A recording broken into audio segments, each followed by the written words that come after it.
ए Premiere रास्तारे केवल कौन कंटा बिछा ही थाए तथापि से कंटा को खातिर नकरी प्रेम निशारे आगक बढ़ी चले।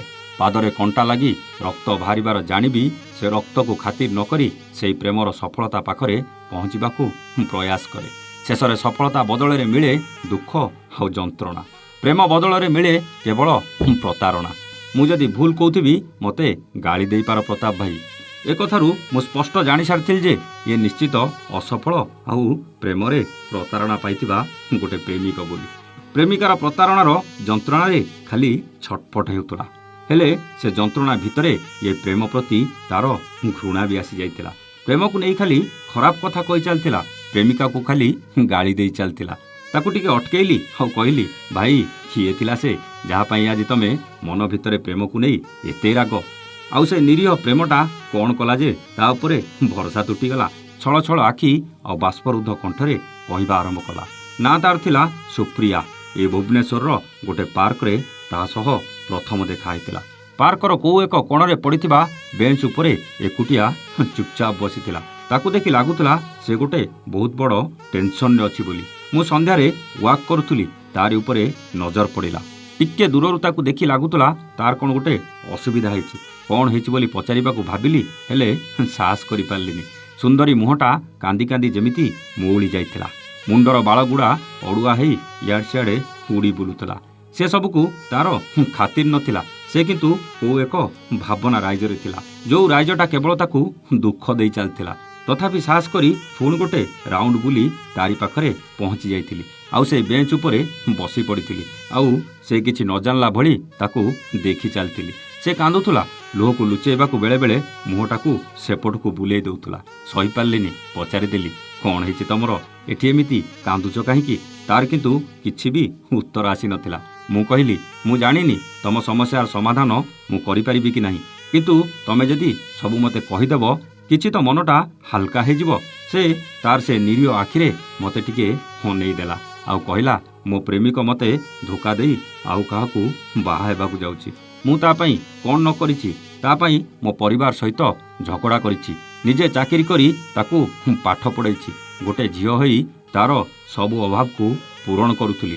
से भल भाव पढ़ू आउ आम भविष्यत आगकू जेमिति खुशीर आलोकरे भरी जाऊ। एबे किंतु से भल चाकरी पाइगला। आउ मते लुचि लुचि तांकरी ऑफिस रे जनकू भल पाई बसिला। मु ताकू केबे संदेह करी नाही, हेले 2 दिन तले सबु कथा जानिली। आउ से आज से झियो को बाहा हेउचंती। आपण कहतु मु केमिति सहिबी। तार ए कथार उत्तर देबाकू मो पाटिरे भाषा नथिला, हेले एमिति खाली सांत्वना दे चलतिली। किछि समय परे मते लागिला ता मन टिके हल्का हे जाइछि। से मो ना पचारिला, मु प्रतीक बोली कहली।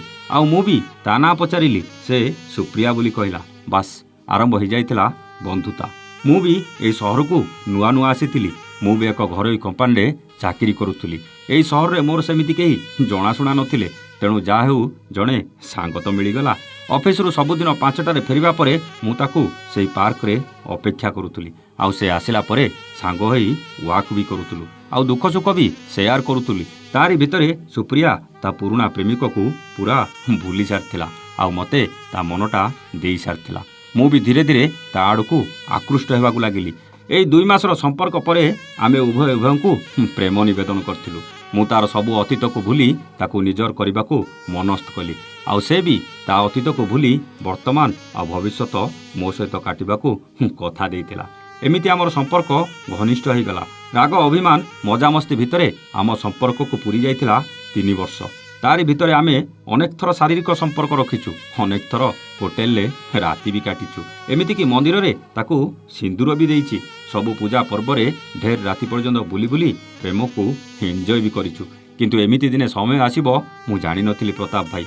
शेष रे दिने जो बेंच ऊपर बसी से कांदुथला, सेई बेंच ऊपर जे मते कांदिबाकू पड़िबो मु केबे स्वप्न रे भी भाबी नथिली। सेई पार्क थिला, सेई बेंच भी थिला। फरक कोन जानिछ भाई? सेई बेंच रे सुप्रिया बदल रे से दिन मु बसी कांदुथुली। ता लुह को बंद करबाकू आउ ता मन को हल्का करबाकू सिना से दिन मु थिली, हेले मो लुह सेमिति गड़ी चलतिला। हेले मो लुह जेमिति कहा नजर को केबे भी आसु नतुला। ता मन को हल्का करबाकू सिना मु तार सबु कथा सुनिथिली, हेले मो मन को हल्का करबाकू मो मनर वेदना सुनिबाकू से दिन केही नथिले। बास खाली आखिर लुह बोल मानु नतुला। ଆଉ ହୃଦୟ ଭିତରଟା ଯନ୍ତ୍ରଣାରେ ଛଟପଟ ହେଇ ଚାଲିଥିଲା। ସେ କିନ୍ତୁ ବେଶ୍ ଖୁସିରେ ଆଉ କାହାର ହାତ ଧରିବାକୁ ବା ମଣ୍ଡପରେ ହୋମ ନିଆଁରେ 7 ଫେର ଦେଇ ଚାଲିଥିଲା। ଆପଣ କୁହନ୍ତୁ ପ୍ରତାପ ଭାଇ, ମୁଁ ଯାହାକୁ ସାହାରା ଦେଲି ଦିନେ ସେ ମୋ ହାତ ଛାଡ଼ି ମୋତେ ବେସାହାରା କରିଦେଲା। ଘର ଲୋକଠୁ ଆରମ୍ଭ କରି ସମ୍ପର୍କୀୟ ପର୍ଯ୍ୟନ୍ତ ସମସ୍ତେ ତା ଆଉ ମୋ ସମ୍ପର୍କ ବିଷୟରେ ଜାଣି ସାରିଥିଲେ। ହେଲେ ସେ କେତେବେଳେ ତାର ଅଫିସ ବସ୍ ପ୍ରେମରେ ପଡ଼ି ମୋତେ ତା ପ୍ରେମରେ ପ୍ରତାରଣା ଦେଇ ସବୁଦିନ ପାଇଁ ଏକୁଟିଆ କରି ଚାଲିଗଲା। ଏବେ କୁହନ୍ତୁ ପ୍ରତାପ ଭାଇ, ଏ ପ୍ରେମକୁ ବଦନାମ କରି ଆଉ ଗାଳି ଦେଇ ମୁଁ କ'ଣ ଭୁଲ କରିଛି? ମୁଁ କହିଲି, ହଁ ପ୍ରତୀକ ବାବୁ, ଆପଣ ଭୁଲ କରିଛନ୍ତି। କାହିଁକି ନା ଏଠି ପ୍ରେମର ଜମାଇ ଭୁଲ ନାହିଁ। ଏ ପ୍ରେମ ସବୁବେଳେ ସମସ୍ତଙ୍କର ଭଲ ହିଁ ଚାହେଁ। ହେଲେ ମଣିଷ ନିଜ ପ୍ରକୃତିକୁ ବଦଳାଇ ପାରେ ନା, ନିଜ ମନକୁ ସ୍ଥିର ରଖିପାରେ ନା, ନିଜ ଲୋଭକୁ କଣ୍ଟ୍ରୋଲ କରିପାରେ ନା। ଯେଉଁଥିପାଇଁ ସେ ସୁପ୍ରିୟା ସହିତ ଯାହା ଘଟିଥିଲା ତମ ସହ ବି ସେଇଆ ଘଟିଲା। ମଣିଷ ନିଜର ଦୋଷକୁ ଲୁଚାଇବାକୁ ଯାଇ ସବୁବେଳେ ପ୍ରେମକୁ ବଦନାମ କରେ। କାଲି ଆପଣଙ୍କୁ ଆଉ କିଏ ନ ମିଳିବ କ'ଣ ମାନେ ଅଛି? କାଲି ଆପଣ ଆଉ କାହା ପ୍ରେମରେ ନ ପଡ଼ିବେ କ'ଣ ମାନେ ଅଛି? ଏ ପ୍ରେମ ପବିତ୍ର ପ୍ରତୀକ ଭାଇ। ପ୍ରେମ ଉପରେ କେବେ ଆଙ୍ଗୁଳି ଉଠାନ୍ତୁନି। ସୁପ୍ରିୟା ଯେମିତି ତା ପୁରୁଣା ପ୍ରେମିକ ଉପରେ ଆଙ୍ଗୁଳି ଉଠାଇଥିଲା, ତମକୁ ପାଇଲା ପରେ ସବୁ ଭୁଲିଗଲା, ତମେ ବି ସେମିତି ତମ ପ୍ରେମିକା ସୁପ୍ରିୟା ଉପରେ ଆଙ୍ଗୁଳି ଉଠାଅ। ହେଲେ କିଏ ଜାଣେ, କାଲି ତମେ ଆଉ ଜଣକୁ ପାଇଲା ପରେ ସୁପ୍ରିୟାକୁ ଭୁଲି ନ ଯିବ। ତମେ ବି ସୁପ୍ରିୟାକୁ ଭୁଲି ନୂଆ ଏକ ଜୀବନ ଆରମ୍ଭ କରିବାକୁ ଚେଷ୍ଟା କର। ଦେଖିବ ଏ ଦୁନିଆଟା କେତେ ସୁନ୍ଦର। ତମେ ବି ସୁପ୍ରିୟାକୁ ମନରୁ କାଢ଼ିବାକୁ ତାକୁ ଘୃଣା କରିବା ଆରମ୍ଭ କର। ଦେଖିବ ତମକୁ ଅନ୍ୟମାନେ ବି କେତେ ଭଲ ଲାଗିବେ। ମୋ କଥା ଶୁଣି ତାର ରାଗ ଟିକେ ଶାନ୍ତ ହୋଇଯାଇଥିଲା। ଆଉ କହିଲା, ସବୁ ଠିକ୍ ଯେ ପ୍ରତାପ ଭାଇ, ହେଲେ ତାକୁ ମୁଁ ଜମାଇ ଭୁଲି ପାରୁନି। ମୁଁ କହିଲି, ସମୟ ଲାଗିବ, ହେଲେ ସବୁ ସମ୍ଭବ। ସେ କହିଲା, ଗୋଟେ କାହାଣୀ ଯଦି କରନ୍ତେ, ଏ ଦୁନିଆ ସେ ସୁପ୍ରିୟା ଭଳି ଝିଅଙ୍କ ଉପରେ କେବେ ଭରସା କରି ପ୍ରେମ କରନ୍ତା ନାହିଁ। ମୁଁ କହିଲି, କାହାଣୀ ତ ନିଶ୍ଚୟ କରିବି, ହେଲେ ପ୍ରେମଟା ଏମିତି କେତେବେଳେ କାହା ସହ ହେଇଯିବ ଜଣାପଡ଼େନି। ସେଥିପାଇଁ କିଏ ସୁପ୍ରିୟା ତ କିଏ ପ୍ରତୀକ ଜାଣିବା ପରେ ଯଦି ପ୍ରେମ ହୁଅନ୍ତା, ତେବେ କେହି କେବେ ପ୍ରେମରେ ଧୋକା ଖାଆନ୍ତିନି। ଶେଷରେ କହିଲା, ଠିକ୍ କହିଲ ଭାଇ, ଆଉ ଫୋନ୍ଟା କାଟି ଦେଇଥିଲା। ହେଲେ ଆପଣ କୁଆଡ଼େ ଯାଉଛନ୍ତି? କାହାଣୀ କେମିତି ଲାଗିଲା କମେଣ୍ଟ କରିବେନି କି? ଯଦି କାହାଣୀ ଭଲ ଲାଗିଥିବ ତେବେ କମେଣ୍ଟ କରି ନିଶ୍ଚୟ ଜଣାଇବେ। ରହୁଛୁ, ନମସ୍ତେ, ଜୟ ଜଗନ୍ନାଥ।